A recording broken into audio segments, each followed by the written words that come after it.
In this video, we're going to break down everything you need to know about reflexive pronouns in Spanish. We'll explain what reflexive pronouns are, cover the 4 reflexive pronouns in Spanish, and then teach you how to use them. If your goal is speaking Spanish, make sure to check out baseling.com, where you can get access to unlimited one-on-one Spanish classes with native speaking teachers via Zoom. So let's get started.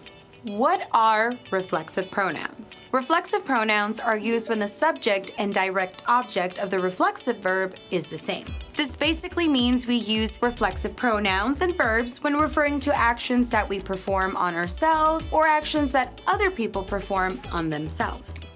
For example, the object of myself is typically implied and unspoken when you say phrases like I wake up or I put clothes on. In English, reflexive pronouns aren't used that often, so a direct translation from Spanish can sometimes sound a bit clumsy. For example, in Spanish, you'd say me pongo la ropa, which directly translates to I put clothes on myself. Knowing how to use reflexive pronouns and verbs will allow you to form shorter sentences, which is key to speaking more fluently and sounding like a native Spanish speaker. For example, you could say, compré una camisa para mí, which means I bought a shirt for me. However, you might sound a little awkward, so instead try me compré una camisa, which means I bought myself a shirt. Remember, the reflexive pronouns only work when a person performs or receives the actions on themselves. Okay, now that we've got that out of the way, let's take a look at the reflexive pronouns in Spanish. 4 reflexive pronouns in Spanish. Reflexive pronouns use the same forms as indirect object pronouns with the exception of se, which is used for the third person. Feel free to pause this video if you want to study this table.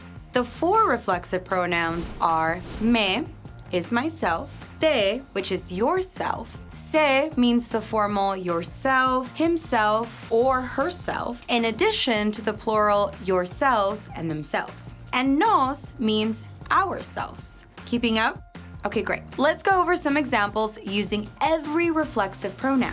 Yo me siento en la silla.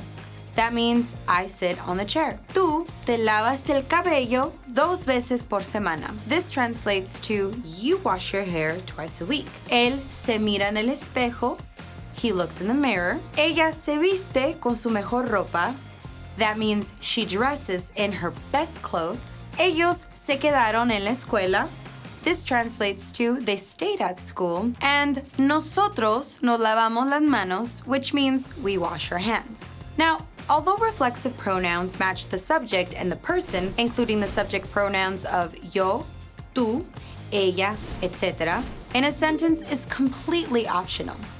For example, to say we wash our hands, you can either say nosotros nos lavamos las manos or nos lavamos las manos. Both mean the exact same thing. How to use reflexive pronouns. So how do you use reflexive pronouns? Until now, we saw reflexive pronouns placed before conjugated verbs, but now let's look at 3 other ways to use reflexive pronouns and how they are placed. Number 1, verbs in the infinitive form. Reflexive pronouns can be placed at the end of an infinitive verb like tengo que bañarme, which means I have to take a bath. It can also be placed at the beginning of a conjugated verb that ends with an infinitive. Things like me tengo que bañar, which still translates to I have to take a bath. In both examples, the meaning is the exact same thing, so you can just choose whichever is easier for you. Number 2, progressive verbs. In English, progressive verbs are when we add ing to the word. In Spanish, you can place a reflexive pronoun behind or in front of the progressive verb. For instance, you can say estoy bañándome or me estoy bañando. Both translates to I am bathing. Number 3, reflexive pronouns and imperative mood. So we use the imperative mood plus reflexive pronouns to give commands or orders, and this is because you cannot give orders to yourself in the first person. However, you should only use reflexive pronouns plus reflexive verbs to give commands when the subject of the verb is also receiving the action. For example, look at yourself or get dressed. There are 2 different ways to using the imperative. The first is affirmative commands. When dealing with affirmative sentences, the reflexive pronouns will always be placed at the end of the conjugated verb. For example, if I need a friend to pull himself together, then I might dramatically tell him, mírate, which means look at yourself. If a mother tells her children after eating, lávate los dientes, the English would be brush your teeth. Now, secondly, you'll use reflexive pronouns in the imperative with negative sentences. When the sentence is negative, verbs in the imperative are used in the subjunctive. When you want to use reflexive pronouns, these pronouns go after the negative word no. Here's an example. No te laves las manos, which means don't wash your hands. For more examples and an explanation on conjugating in the subjunctive, check out our article in the description below. Before we wrap this up, we need to clear up a common misconception: Spanish reflexive pronouns versus object pronouns. If you're a beginner, you may tend to confuse reflexive pronouns with object pronouns, since some of the pronouns look similar. Now, let's take a look at them side by side. Here's a table of the reflexive pronouns and object pronouns. Feel free to pause this video if you want to study this table, or you can review this table by clicking the link in the description. In simple terms, you use reflexive pronouns when the subject matches who or what is receiving the action. For example, me compro una camiseta, I buy myself a shirt. When the subject is not receiving the action, then the pronouns we use are called object pronouns. Te compro una camiseta.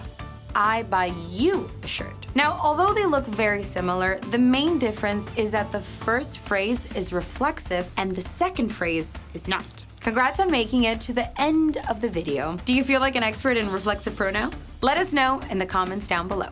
If you want to learn how to master reflexive pronouns or any other Spanish lessons, head over to baselang.com to schedule your first class with a native speaking teacher today. With Baselang, you get access to unlimited one-on-one Spanish classes with live teachers all via Zoom. Try your first week for only $1. For more great Spanish lessons, be sure to check out our other videos like this one, How to Order Food in Spanish. Be sure to subscribe to the channel, and we'll see you in the next lesson.